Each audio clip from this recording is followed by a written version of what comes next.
que está no Evangelho de Mateus 24:38. Somente esse versículo, estarei usando outros versículos aqui. E tem por título aqui: o juízo virá e não tardará.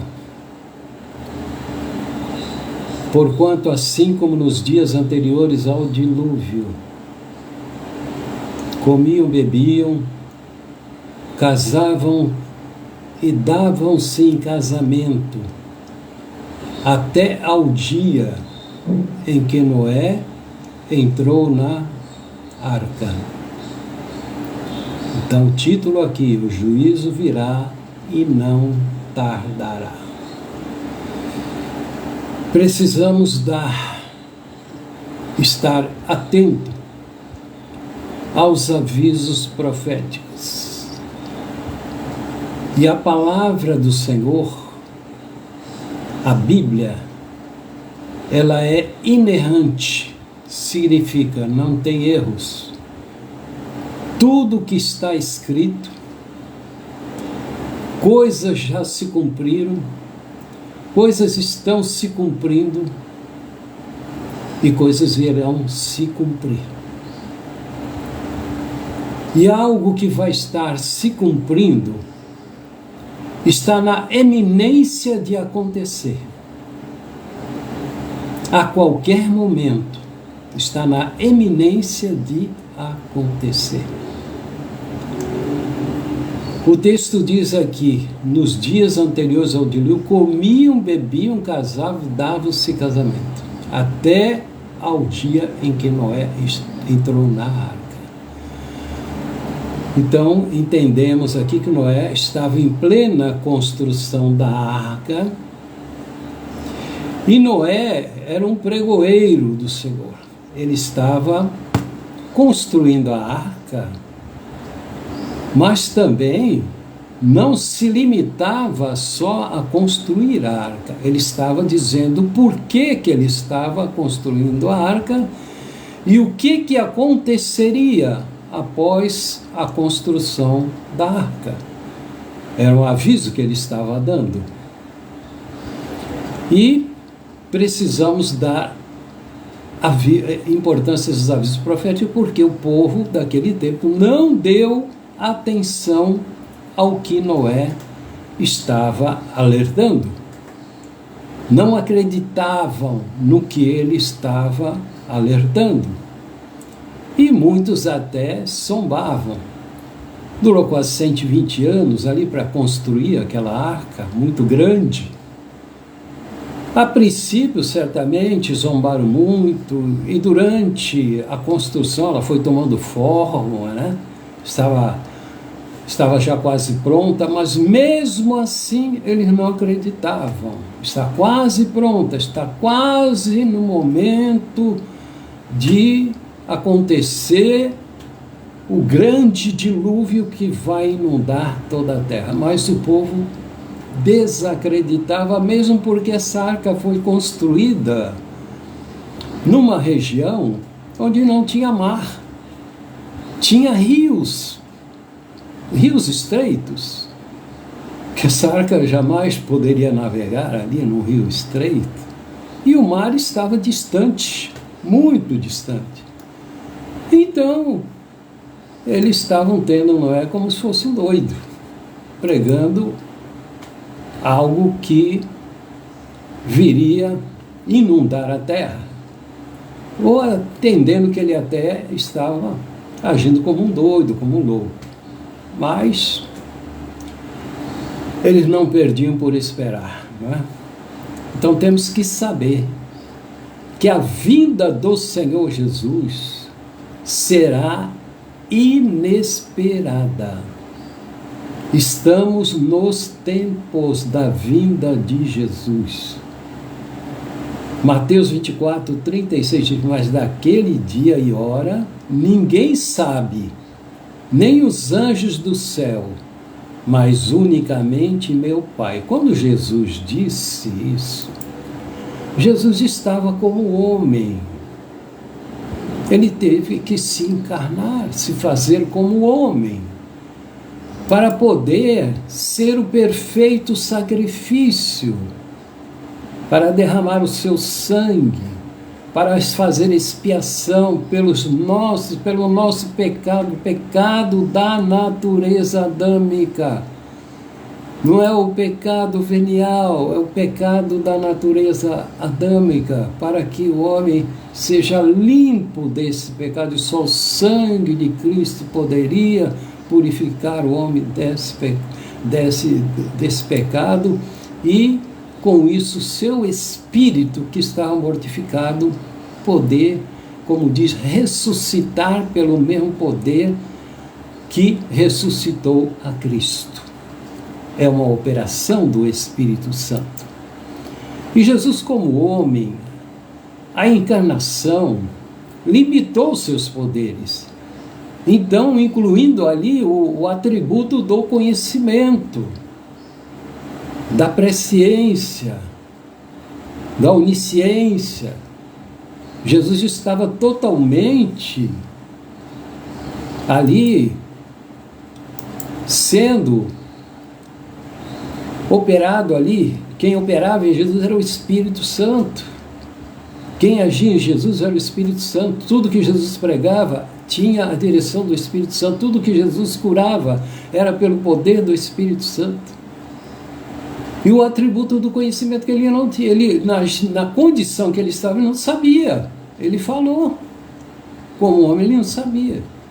Mas depois que ele foi para o céu vitorioso, lógico que ele sabe o dia que vai acontecer, o momento que o Pai, que é uma prerrogativa do Pai, assim como ele enviou o seu Filho para salvar, proclamar a salvação e salvar todos aqueles que nele crê, da mesma forma, o Pai também vai enviar o seu Filho para arrebatar a igreja. Então, a prerrogativa do Pai.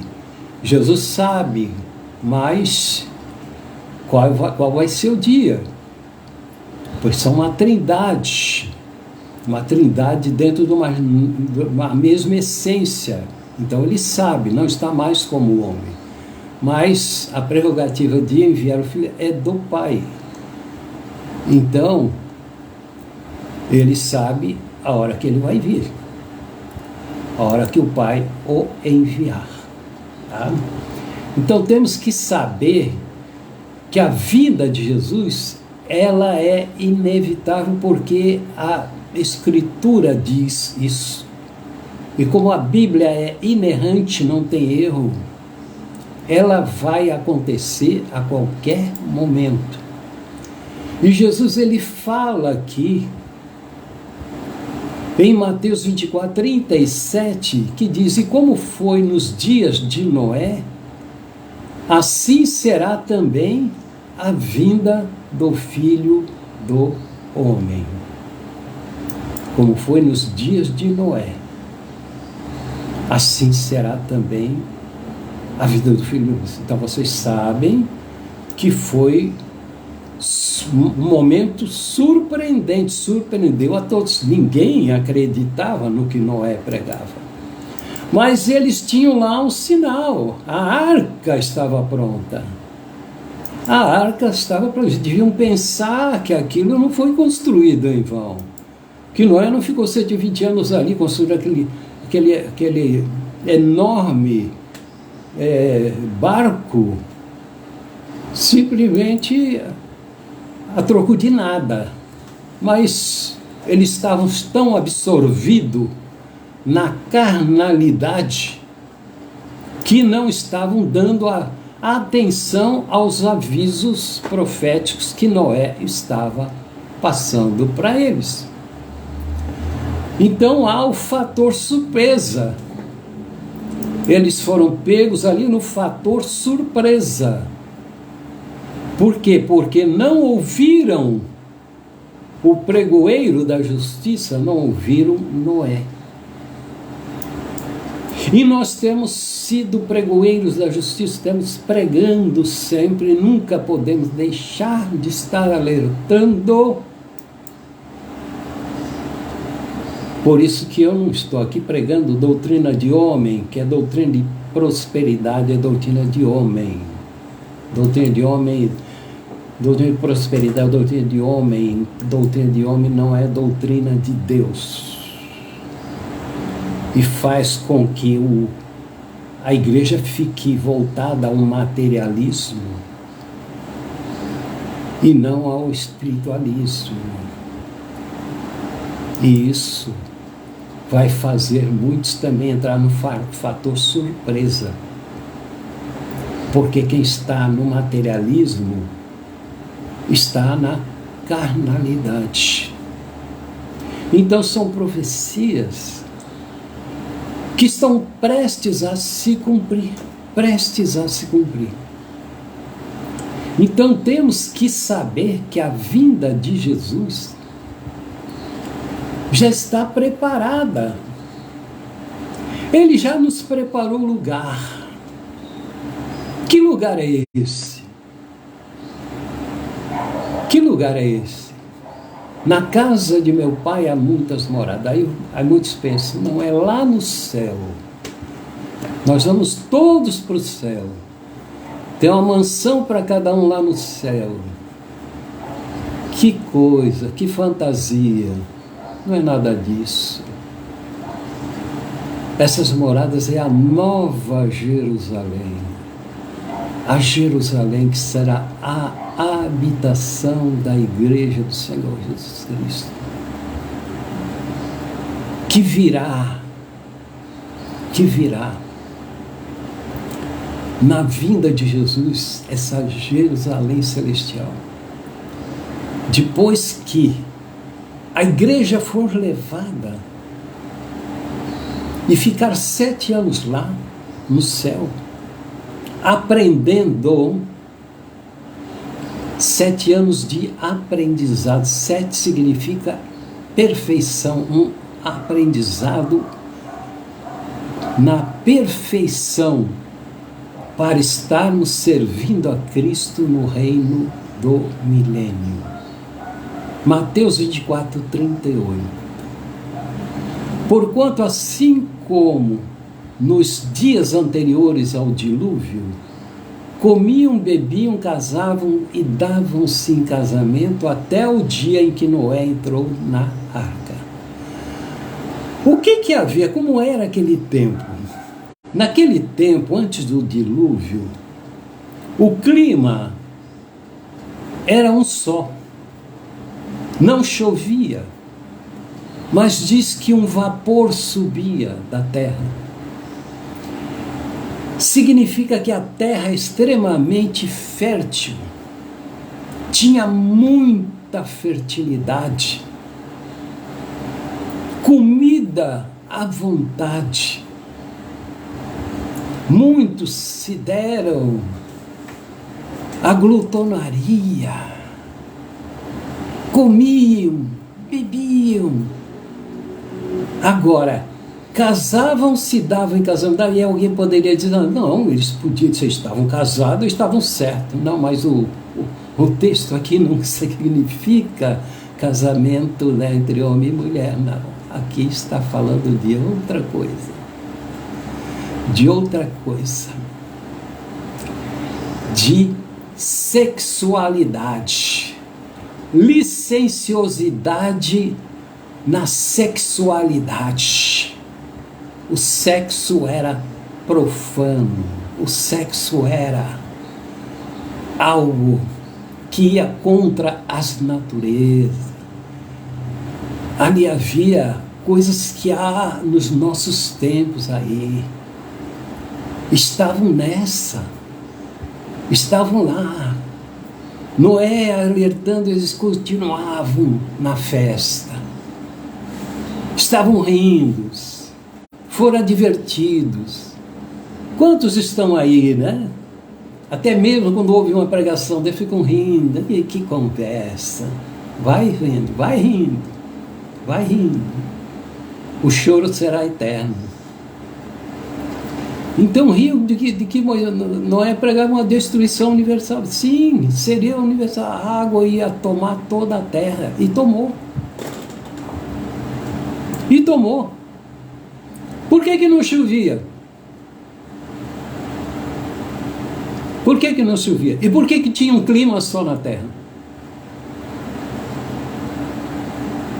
Por quê? E como tinha tanta água para subir as mais altas montanhas? Tem uma explicação? Tem? Tem. Diz que abriram-se as comportas do céu. Significava, além da camada de ozônio, tinha uma camada de água. Uma camada de água. Por isso que dava um clima perfeito na terra, 21 graus. Ninguém sentia frio nem calor. Não tinha inseto. Não tinha as 4 estações. Não, era um clima só, perfeito. Com abundância de víveres, de alimento, de tudo. Mas eles se deram a isso. E quando Deus abre essas comportas do céu, porque não era possível da terra brotar essa água para a água subir até a mais alta montanha.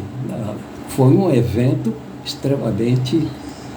extremamente sobrenatural, mas usando a natureza. Deus abriu essas comportas e a terra, a água veio de enxurrada mesmo, vindo de cima, cobriu toda a terra.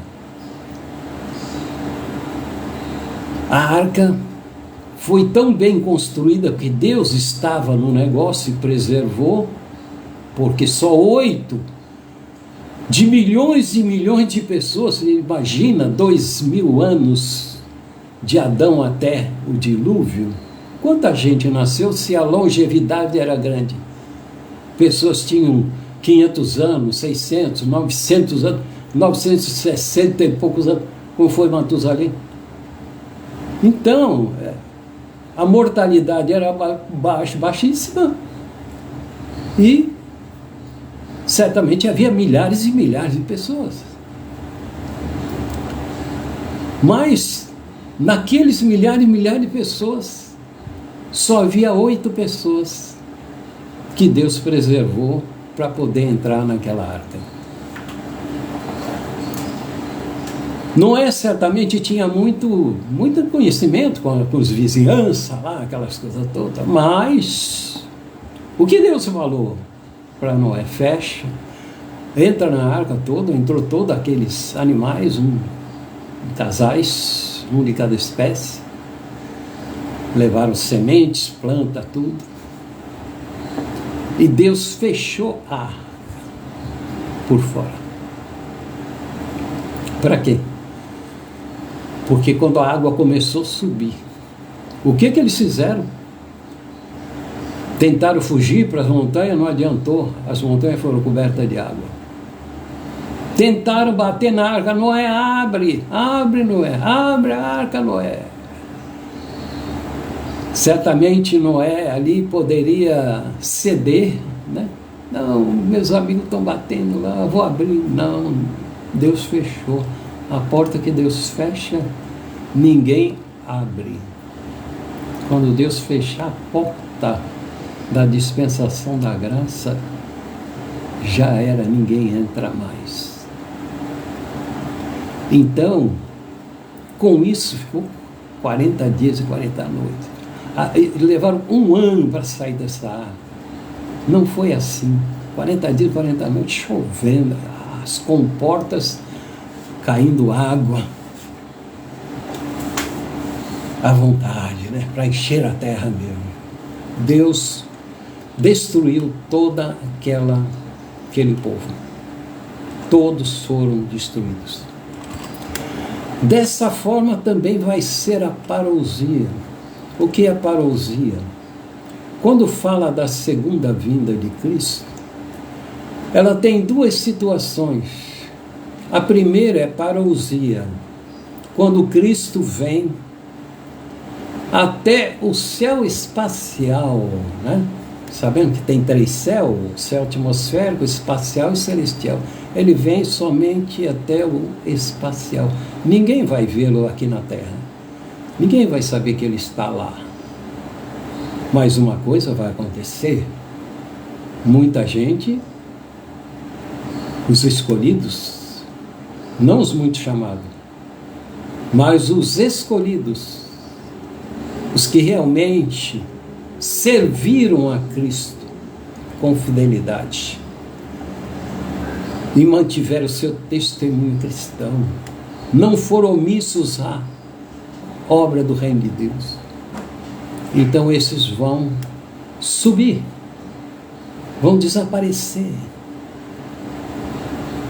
não vão conhecer a morte. Os que estiveram vivos não vão conhecer a morte, vai sumir, desaparecer, mas já estará lá diante de Cristo com corpos glorificados.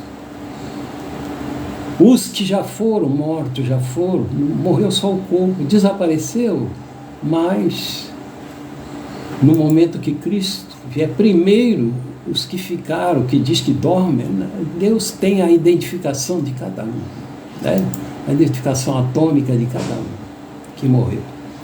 E isso vai se agregar ao espírito, se tornando imaterial, né? Essa parte atômica se torna imaterial, e o espírito se torna um espírito glorificado.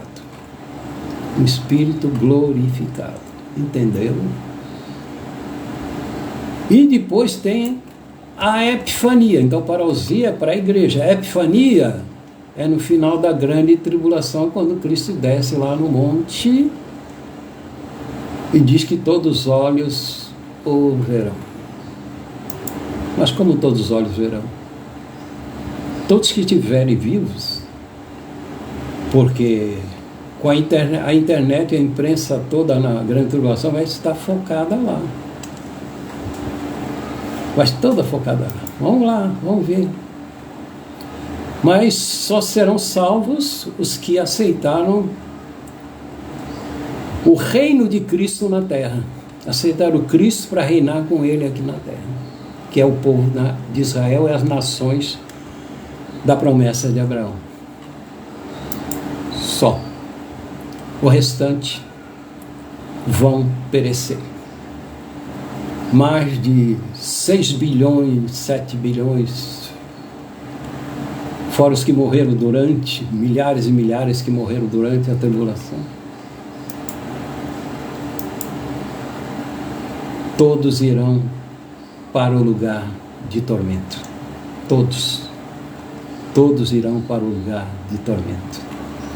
Então, dê importância aos apelos salvíficos de salvação. Não podemos ficar despercebidos. Mateus 24, 39. E não perceberam até que veio o dilúvio e os levou a todos. Assim será também a vinda do Filho do Homem. Recusaram aceitar o fato do dilúvio, como muitos recusam aceitar que Jesus está voltando. Eles queriam ver para crer. Parece que tem muita gente que está querendo ver para crer, mas aí, quando vê, aí já é tarde demais. Já é tarde demais. Lá os carnais do tempo de Noé estavam absorvidos pelo mundo como hoje. Muitos carnais estão absorvidos pelo mundo, crentes, principalmente aqueles crentes que não querem aceitar a sã doutrina, só quer ouvir aquilo que gosta. E a parousia está para chegando, porque ela acompanhará após isso, quando Cristo já galardoar no seu tribunal, no espaço, a igreja. Tem quem vai receber, tem quem vai ficar de mão vazia. Mas foi salvo raspando, foi salvo ali, já viu? Passou raspando. Não lembra aquele tempo da escola? A nota era 10, né? A máxima. E 5 era aquela Quase que ficou. A gente falava, passou raspando. Ele passou raspando. Tá? E eles vão acompanhar a destruição visível. Porque vai apanhar todos na completa ignorância, a ira de Deus se manifestando sobre a terra. Ira de Deus que está sendo contida por Cristo, mas tem a hora que não vai dar para conter mais a ira de Deus. E não escaparão das consequências que serão terríveis. Os que não se prepararam e querem se preparar para essa grande catástrofe que envolverá a terra. O cenário do Apocalipse, ele envolve mais a Europa, o Oriente Médio, a Ásia, a África, toda aquela parte toda será preservada.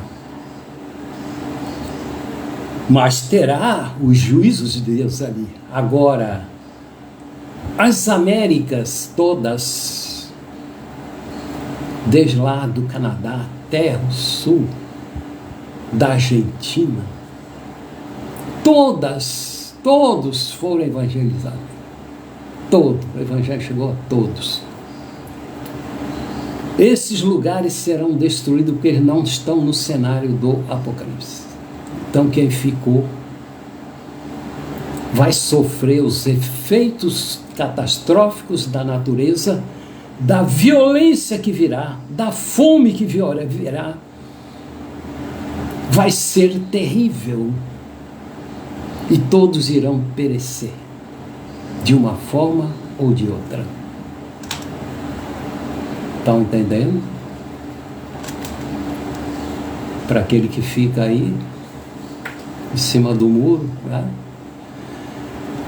Temos que estar pronto para a nossa partida.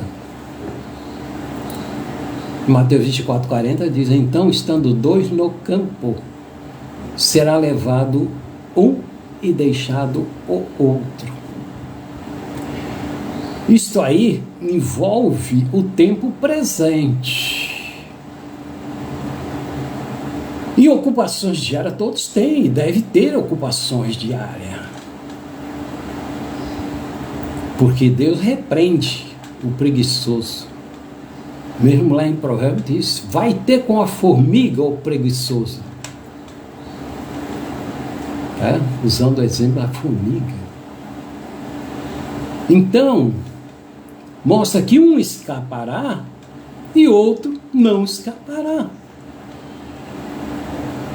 Um casal vai estar os dois dormindo. Não que vai ser durante a noite, pode ser qualquer hora, de dia, de noite, de madrugada, de tarde, de manhã. Então, vamos dizer que estão dormindo. O casal está lá dormindo. E de repente, quando um deles acordar, o que acordou ficou. O que não está mais lá foi embora. Pode ser o marido ou pode ser a mulher. Ou pode ir os dois, se os dois estiverem na condição de prudente. Mas vai ter muita surpresa. Ou o casal vai procurar: cadê os filhos? Filhos subiram. E eles ficaram? É porque não foi. Ou eles foram, os filhos ficaram. É porque os filhos ficaram, não foram. E pai e mãe foi. Vai ser algo terrível. Vão procurar onde estão, mas não vão achar, já foi. Não tem mais comunicação. Então não podemos estar despreparados, temos que estar preparados. Não podemos ser negligentes, omissos, deixarmos de estar servindo a Deus, que somos servos, ou com pecado não confessado. O juízo virá. O juízo virá. O juízo Não faz acepção de pessoas. Deus não vai facilitar para ninguém. O juízo de Deus, ele é imparcial. Por exemplo, mais uma coisa que também está na... Ai das grávidas, algum diz, ela tem dois sentidos, aí mas falando no sentido do arrebatamento, ela tem outro sentido depois na grande tribulação, mas aqui no sentido do arrebatamento. Se a mãe está grávida, ela não é crente, ela não é cristã, mas está grávida. Ou sendo cristão, não está na condição de prudente, está na condição de inércia. No momento do arrebatamento, a criança some da sua barriga. Sumiu. Por quê? Porque a criança é inocente. E Deus responde pela criança até a idade da razão. A criança sumiu. Ela vai procurar, cadê minha criança? Aí vai correr, vai querer fazer exame, cadê minha criança? Sumiu. A barriguinha murchou. Entendeu? A coisa vai ser séria. Os destinos serão determinados para sempre. Quem ficou, seu destino já está determinado, que é para o sofrimento eterno. E quem foi salvo, seu destino já está determinado para estar com Cristo por toda a eternidade. Glória a Deus. Temos que estar atentos para não sermos deixados. Mateus 24, 41 diz, estando duas moendo no moinho, será levada uma e deixada a outra. Lógico que está falando dentro da cultura da época, porque as mulheres se ocupavam desse trabalho, e diz que esse trabalho não era um trabalho de homem, era um trabalho de mulher. Então, quando eles pegavam que eles queriam castigar alguém, um homem que fez alguma infração, eles punham ele para trabalhar nesse trabalho de mulher. Isso é algo que falam que acontecia. Então, essas ocupações, é lógico que a maioria não cabe no nosso dia, porque hoje a mulher, ela faz muita coisa que o homem faz. Quantos trabalhos aí, é polícia, é do exército, é motorista, em todos os lugares, trabalha em empresa, indústria, todo lugar. Mas, aqui, como diz aqui, que trabalhavam em conjunto, né? Porque no caso aqui, no moinho, uma segurava a pedra e a outra fazia girar a pedra para moer o trigo. Então, se uma estava prudente, ela ia, a outra ficava lá. Ou a que segurava a pedra ia, aí a que girava a pedra parava de girar porque não podia mais, porque a pedra deixou de ser segurada. Ou vice-versa. Uma das duas ia. E se as duas estivessem em condições, iam as duas. Mas se não tivesse, uma seria levada, a outra seria deixada. Ok? Dê importância ao juízo divino. Precisamos nos vigiar a cada dia. Mateus 24, 42. Vigiai, pois, porque não sabeis a que hora há de vir o vosso Senhor. Nós temos que ser diferentes. O crente tem que ser diferente do povo do mundo. Isso não quer dizer que você vai desprezar, tal, não, você não quer evangelizar. Então temos que ser diferente, não ser tolo, não ser insensível, e muitas coisas que são do caráter do velho homem. Não temos que nos despojar disso tudo. Temos que manter a nossa vigilância como se estivéssemos vivendo os últimos tempos. E sempre manter viva essa esperança, como diz a palavra. E o Espírito e a noiva dizem, Ora vem, Senhor Jesus. Você pode dizer, neste momento, na situação que você está, ora vem, Senhor Jesus. Ou pode dizer, Senhor, não vem agora. Você pode dizer isso? Precisamos nos preparar a cada dia, que diz Mateus 24:43, mas considerar isto: se o pai de família soubesse a que vigília da noite havia o ladrão, vigiaria e não deixaria minar a sua casa. Jesus faz essa ilustração porque o ladrão realmente, ninguém espera que um ladrão venha roubar a tua casa. Se soubesse, tu estaria vigiando e arrumaria um meio de se defender do ladrão. Não, ele vai, eu vou ter que arrumar um negócio aqui. Alguns têm arma, alguns têm isso aí, mas roubar minha casa não vai não. Mas aqui tem uma ilustração de um ladrão, sabe que é aquele ladrão que não rouba galinha, que não rouba computador, que não rouba televisão, que não rouba guarda-roupa, que não rouba... Não, um ladrão que só rouba coisas preciosas. Viu? O ladrão só quer joias preciosas. Ouro, diamante, prata, só quer joias. Porque ele quer levar o melhor. E Jesus disse, eu venho como um ladrão. Que ninguém espera. Mas eu só vou levar o melhor. E você tem que ser o melhor para ser levado. Porque ele vem levar. Aqueles são comparados a ouro, a prata, pedras preciosas. É o melhor. O melhor é aquele que serve ao Senhor em todos os dias e serve com alegria, mesmo na tristeza, serve na aflição, serve em qualquer situação, porque sabe que o seu trabalho não é vão no Senhor. Antes ele tem o quê? Recompensa. A recompensa é o galardão que vamos receber no tribunal de Cristo.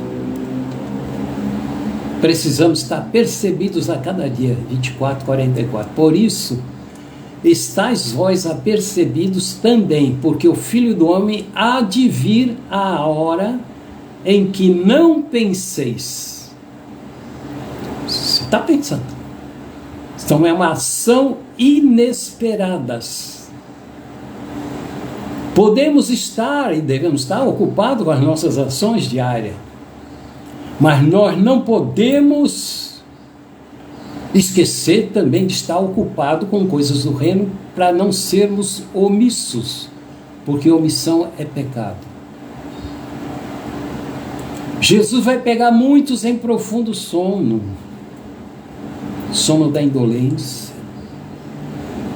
Muitos que estão aí no sono da indolência, não estão nem aí para as coisas do reino.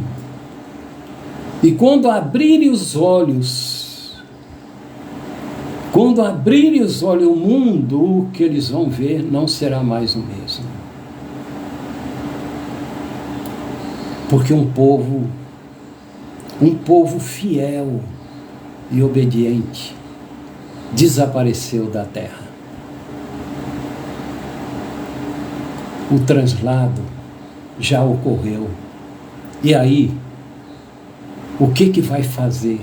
Vai se auto-atormentar. Tanto no tempo presente enquanto estiver vivo, e depois também, no lugar de tormento, ele vai estar se auto-atormentando, porque vai estar lúcido, por não ter obedecido a palavra de Deus. Amém. Glória a Deus. Que Deus os abençoe. Na escola dominical, presencial, eu quero uma reunião com todos que têm atividade da igreja. Depois da aula, uma breve reunião que é necessária, tá? É necessária, dadas as circunstâncias que estão querendo prejudicar a igreja. Já tenho tomado algumas providências e eu quero uma reunião com todos. Então todos devem estar presentes, tanto para a aula como para a reunião. E à noite nós vamos ministrar a Santa Ceia do Senhor. Amém? Vamos ministrar a Santa Ceia do Senhor. Glória a Deus, que Deus abençoe a todos os irmãos. Em nome de Jesus.